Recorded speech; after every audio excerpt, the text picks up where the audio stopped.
आप सभी का स्वागत है।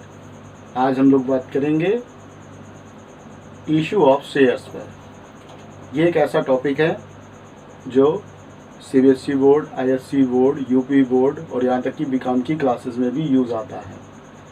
सबसे पहले फंडामेंटल चीज़ें जो इसमें रिलेटेड हैं वो हैं कि इसकी जर्नल एंट्रीज़ कैसे की जाती हैं।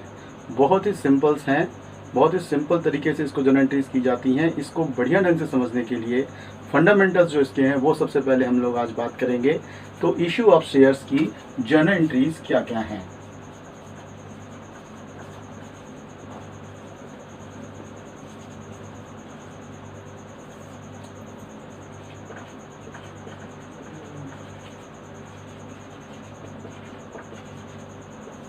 ध्यान रखना है, ये जो जर्नल एंट्रीज होती हैं ये सब in the books of companies होती हैं। कहाँ होती हैं? इन द बुक्स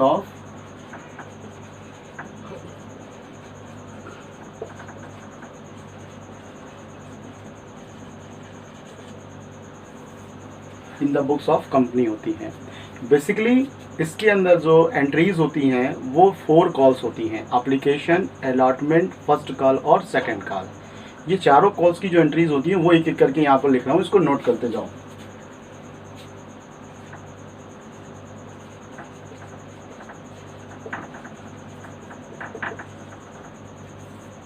जब भी कंपनी शेयर इशू करती है, शेयर इशू करने का मतलब जब कंपनी आईपीओ लाती है, आईपीओ इनिशियल पब्लिक ऑफर को कहते हैं। इनिशियल पब्लिक ऑफर का मतलब जब भी कोई कंपनी, जैसे मान लो रिलायंस को अपना कोई शेयर इशू करना है, उसको कैपिटल एक्वायर करनी है, तो वो क्या करेगी? वो मार्केट में एक आईपीओ लेकर आएगी जिसको इनिशियल पब्लिक ऑफर कहते हैं। ये इनिशियल पब्लिक ऑफर जब होगा तो लोगों को सबसे पहले क्या करना पड़ेगा?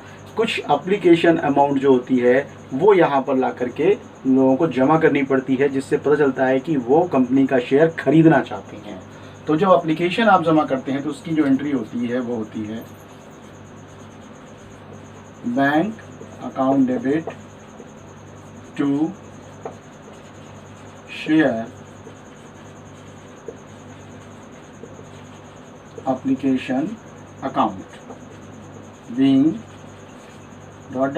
shares at the rate of ... application money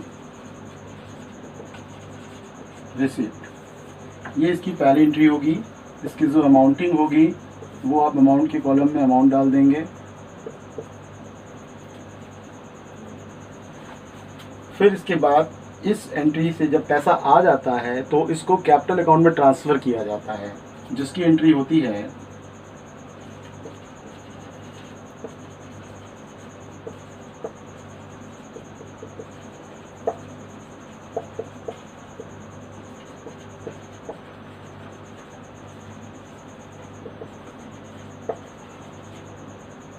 narration होगा being application money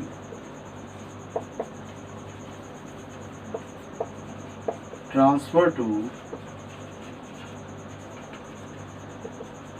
share capital account।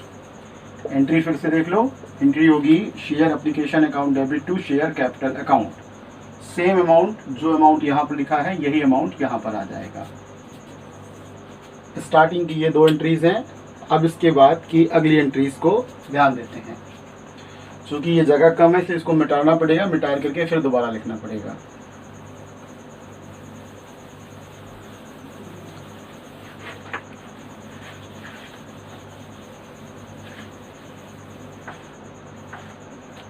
जब एक बार एप्लीकेशन के पैसे मिल जाते हैं, एप्लीकेशन को शेयर कैपिटल अकाउंट में ट्रांसफर कर देते हैं, तो फिर कंपनी डिसाइड करती है किस किस बंदे को क्या शेयर अलॉट करना है।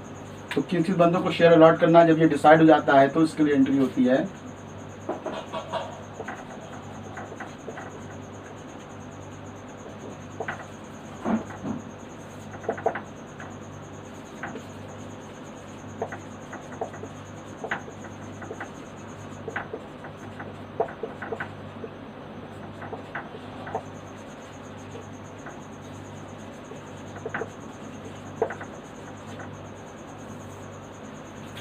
जब एक बार शेयर अलॉटमेंट की एंट्री होती है तो इसको हम बोलते हैं बीइंग अलॉटमेंट मनी ड्यू। क्या बोलते हैं? Being allotment money due, share allotment account debit to share capital, किस चीज़ की एंट्री होगी, अलॉटमेंट मनी ड्यू करने की होगी। इसके बाद यानी इससे अलॉटमेंट का पैसा मांगा गया, अब इसमें जब पैसे मिल जाएंगे तो क्या एंट्री होगी, bank account debit to share allotment account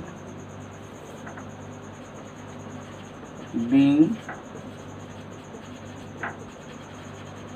allotment money received, being allotment money received।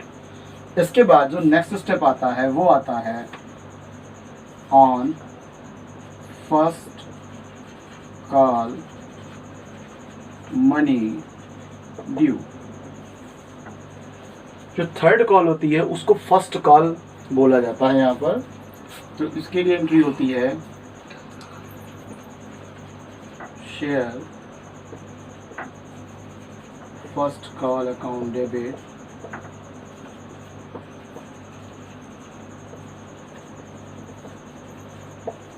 To share capital account being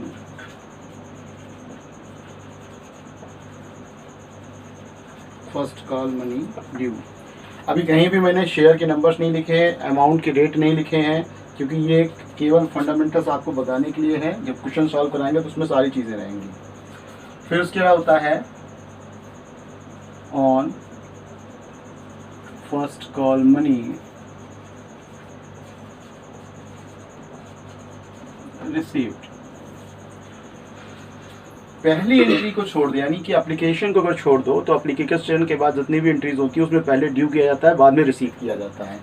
तो यहाँ पर भी इसको पहले ड्यू कर चुके हैं, अब यहाँ पर रिसीव करेंगे तो रिसीव करने की एंट्री होगी bank account debit to share first call account being first call money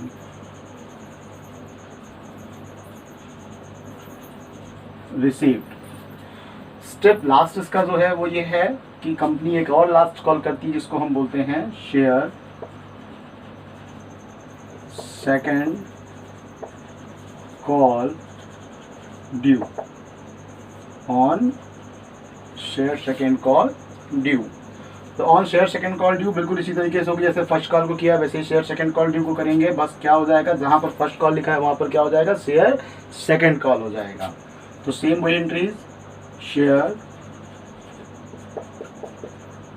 second call account debit to share capital account being second call money due. And then जैसे यहाँ पर शेयर फर्स्ट कॉल को पहले due किया था, बाद में receive किया था, वैसे ही शेयर सेकंड कॉल को पहले ड्यू कर रहे हैं, बाद में रिसीव करेंगे। तो रिसीव करने की एंट्री होगी bank account debit to share second call being second call money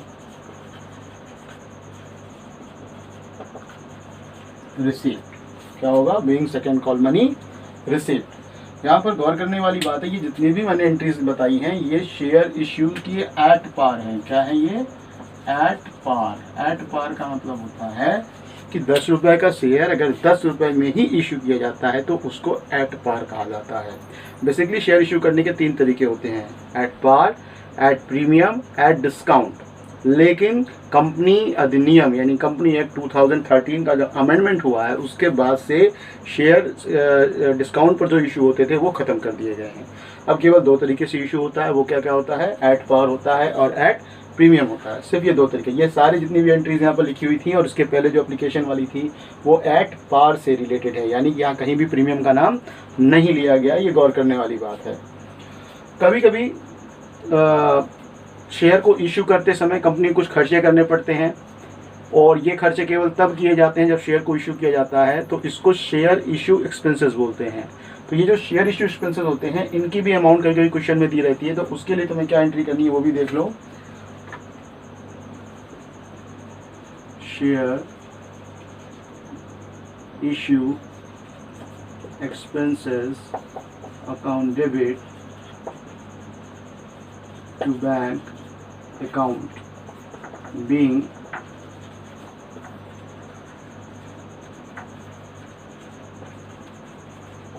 share issue expenses। ये एट पार की एंट्रीज हैं। इतनी एंट्रीज तब की जाती हैं जब शेयर का इश्यू विदाउट प्रीमियम किया जाता है, यानी प्रीमियम नहीं होता। 10 का शेयर 10 में इशू होता है, 100 का शेयर 100 में इशू होता है।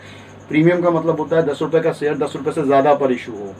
तो यहाँ पर अभी ये एट पार की एंट्रीज हैं, यानी कि सम मूल्य पर। किस पर बोला जाता है हिंदी में इसको? सम मूल्य पर निर्गमन। क्या बोला जाता है? सम मूल्य पर निर्गमन, एट पार। अब इसके बाद हम लोग जब चर्चा करेंगे तो वो हमारा होगा issue of share on premium.